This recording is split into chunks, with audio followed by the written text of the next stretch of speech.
President Trump giving Attorney General William Barr broad new powers in his review of the Russia investigation, authorizing him to declassify documents related to campaign surveillance while ordering full cooperation from the intelligence community.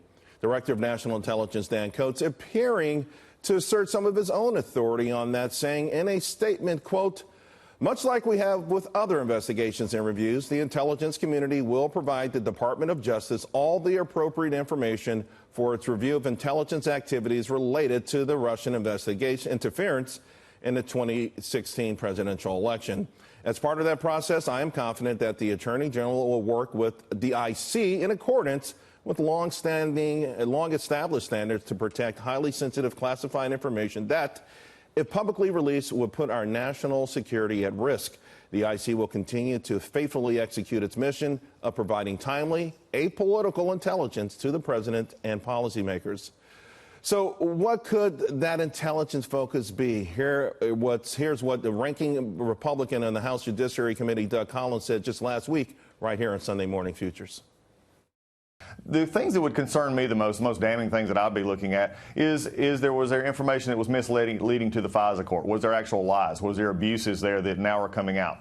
Was there other issues that have been now misrepresented maybe before Congress or before other agencies as we go forward? I think these are the questions that you have to ask. What I appreciate about the Attorney General not doing is jumping to conclusions. He said, we're going to investigate this. We're going to see what actually was out there because there's too many discrepancies in the stories. But if there are some out there who have been trying to now cover up their tracks, I think Bill Barr is going to get to the bottom of it.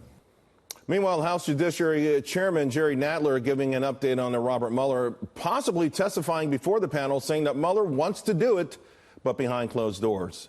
Here to talk about all of this, Republican Congressman from Arizona, Andy Biggs. He sits on the House Judiciary Committee as well as the House Science, Space, and Technology Committee. Congressman, thanks for joining us. Thanks for having me, Charles. So this is the moment a lot of people have waited for, and it's interesting. I want to get back to the statement from Dan Coats, because the Democrats who are objecting to this are saying that essentially we're going to put our operations in turmoil. We're going to expose certain ways that we do investigations in this country, and it's going to put the entire IC community at risk. To a degree, it sounds like Dan Coats is agreeing with that. Well, he has to make sure that the classified information, national security information, is classified and remains classified. But that's a different animal here, because we're talking about everything from how in the world did we go from George Papadopoulos being investigated by the investigators themselves. How did that happen? Because that's the genesis of the whole Russian investigation. Then you had the Fusion GPS document, that dossier that came in that was fraudulent, that was paid for by the DNC and relied on by the FBI and the DOJ to get FISA warrants. All of those things should be declassified, and some of us have been asking for that for over a year, so I'm grateful that we're going to start seeing that information. What do you anticipate will happen next? We know that there are several investigations going on. Certainly, by declassifying this information, it should speed up the American people finally getting to the bottom of it. But what do you foresee as the very next step here? Well, the very next step is Mr. Barr's looking through those documents, and we'll release them, I hope, in tranches, so as they get stuff done. But you're going to see the Inspector General Horowitz is going to come out probably within the next few weeks, his report on the FISA abuse itself. And that will be very enlightening to the American public, and I think for Congress as well. We've gone through over 2 years, the Mueller investigation. And even though we've gotten the Mueller report, which had very few redactions, certainly not as much as people thought it would have, that still feels inconclusive, or at least for the media, and many in the media and the Democratic Party. So as far as resolution, do you think it's important to have these documents not only declassified, but these other investigations to come through so that we can ultimately really get authentic resolution that everyone should accept, because it would be the final word? Well, we were promised that the Mueller report would be the final word, and because some people didn't like the outcome, that's going on. But it never touched the origins of this, and so that's why you need the Horowitz investigation on the FISA. You need Barr's releasing of documentation that will show how this thing started out. And don't forget, you've got Mr. Huber investigating. So you've got a whole lot of investigations going on, trying to understand, first of all, how in the world did our police apparatus and our investigations apparatus of DOJ and FBI, how did they go so awry at the top to use their power and authority for political purposes? We've got to get to that and reveal that. Because, look, if you can do that to the President of the United States and his campaign for political purposes, then basically nobody is safe. Nobody can trust the system. And so you have to clear this thing up once and for all, and unfortunately I think it's going to be probably another year or so of investigations until everything comes out and we can clear this thing up. I hope it's sooner rather than later, though. Sir, let me ask you, you mentioned the system itself. Is there any chance that when it is all said and done that we will have new best practices in our government, in our intelligence community, so that perhaps fraudulent documents aren't able to be used in the future, that there is some reform with the FISA court system, that we actually get something done other than individual accountability, which I think everyone craves, but something where we fix the system so it cannot be abused ever again? Yeah, you know, there's supposed to be, Charles, an independent review of the FISA system to make sure that these abuses don't happen. It's a secret court. That's part of my problem with it, is that it is so secret, and ostensibly that's for national security interests. But don't forget that when you have transparency, so when you have investigative agencies now who go in and try to get warrants for against U.S. citizens, that goes before a court. And ultimately, all that information can come out and people can be charged for perjury. That's not what we're seeing here with the FISA court. This kind of transparency has got to start taking place, and I hope that those reforms are put in place. But, you know, the reforms, or excuse me, the reauthorization that was done just about a year and a half ago, that's problematic. And so we have to revisit that as Congress. Representative Biggs, please stay with us. The congressman is from the border state of Arizona, so we will want to get his take on President Trump's immigration plan and what his committee is doing to work with this administration.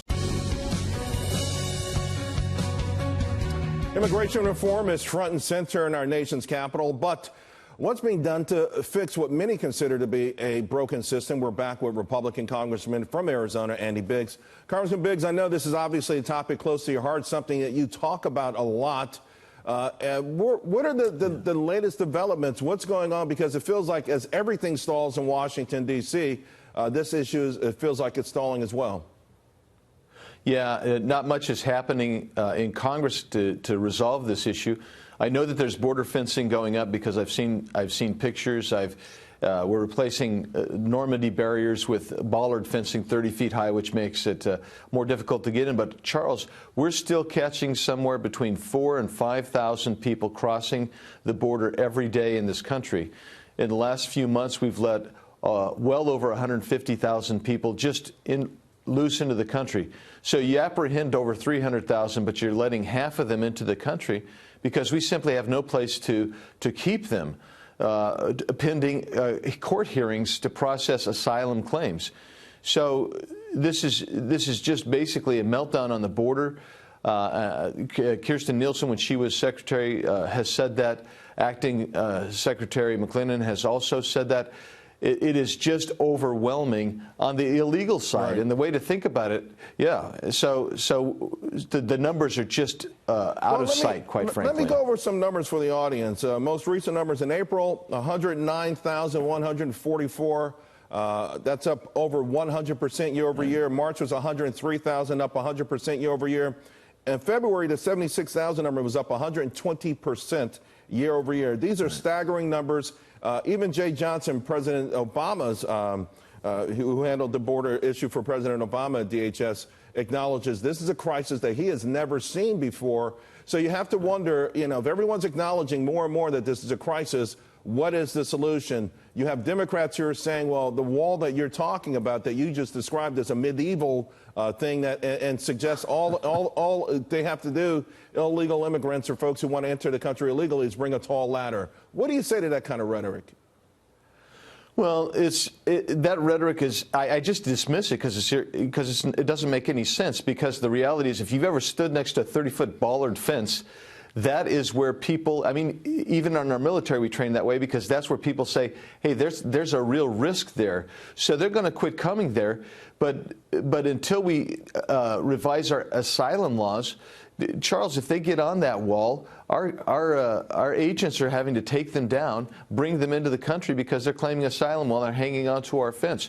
So we have got to make sure that the wall's there, but we also have to take care of the asylum laws. And there are ways that the executive can take action, and there are ways that Congress can take action, but I'm just so disappointed that Congress is not acting right now. Well, let's talk about Congress taking action for a moment. Your colleague, Chip Roy of Texas, was a lone Republican who held back a $19 billion disaster relief bill, something that a lot of politicians would never do, no matter what. He said he was standing on principle, that there was not enough in there for border, and that it was also overspending in many ways in his mind. But it's interesting because as much as we hear both sides talk about the need to do things, you have one person who stood up and says, hey, for the moment, I don't want this bill to go through because we have additional issues and crises in this country. Why doesn't the rest of your party stand up like that? Why don't they say, hey, we're not going to vote on anything else in this country until we can address this properly? Well, two points on that. I agree with Chip Roy. I applaud what he did. Don't forget, McConnell, when he came out with this bill, he called Pelosi and said, keep your people in so they can vote on this later in the day. And then Pelosi scheduled it so there were only going to be two people on the floor, two Democrats, to spend $20 billion. That's ridiculous, Charles. So good for Chip, because it had no money for the immigration reform that the president had asked for. So why does our party do it? Because I don't think enough of our party gets how serious this is. But we have got to start standing up on that principle, because this is, in some ways, the closest to an existential crisis we've seen in a long time, because the sheer numbers of people coming in. I mean, Charles, there's 1 million people with active removal orders in this country, another 1 million waiting for court hearings that's years off, and then we're going to catch over 1 million people coming in this year, and then there'll be another 1 million that we don't catch. These numbers are staggering. I mean, just think of it this way. That's essentially 5 or 6 congressional districts worth of people here illegally in this country that we're doing nothing about right now. What's the chances of any sort of legitimate reform within the system with respect to our system is gamed, and everyone knows how to game the system. And so, how do you induce someone to make a trek from El Salvador to this country, a woman and 2 or 3 children, a very dangerous trek? It's got to be because once they get here, they know that they have a very good shot once they touch American soil of staying here. We're blessed to have the greatest country in the world. And I understand why everybody who was not born in this country would want to live here, particularly poor people in dangerous countries.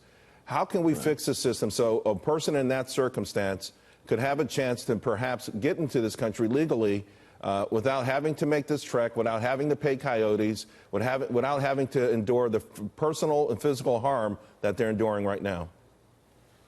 Well, there's 2 things that you have to do. First of all, you have to enforce the laws that we have on the books, and you have to give authority for immediate removal so that people will quit coming here illegally. It's a humanitarian crisis, as you described.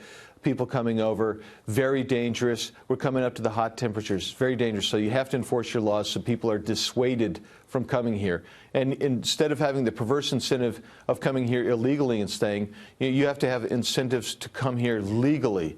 And those incentives include things like merit-based, where people know that if you can provide value to this country, they're going to want to be in this country. They're going to want to be in this country and contribute in this country.